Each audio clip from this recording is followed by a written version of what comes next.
And let me also remind you that divorce is not a salvation issue. Your salvation is not on the line here. That's a gift that can't be taken away. Sometimes we know we made a mistake in the selection of our spouse, and we try to make it work, like putting a square peg through a round hole. I married her. I made that vow. I made that commitment.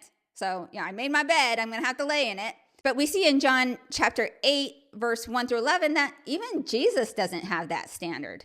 That's a story where a woman was brought to Jesus who had been caught in the act of adultery. And they're trying to get Jesus's take about how this woman should be handled. Because as discussed earlier, the law indicates that the punishment for adultery is death. So when Jesus tells the crowd around that, hey, whoever's not guilty of sin, be the one to cast the first stone, and they all end up leaving, and there's just Jesus and the woman left. And he says to her, woman, where are they?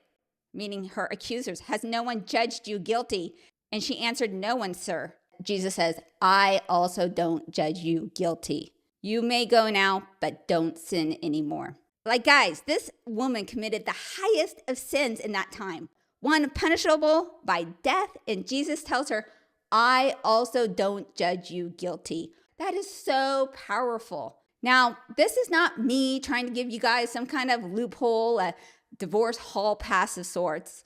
Because if I was, I would point you to Matthew 5:28, where Jesus tells us anyone who looks at a woman with lust has already committed adultery with her in his heart. And since adultery is already a clear-cut, acceptable reason for divorce, that would essentially give every single person the out that they needed. So I'm not trying to give you guys this hall pass. But for me, the answer is very clear. A loving, thriving marriage, one that is based upon sacrificial love and continued mutual commitment, mutual being the key word here, mutual commitment of upholding your vows and duties. That marriage is the one that glorifies God. But a dead, unloving, and heartless marriage glorifies no one.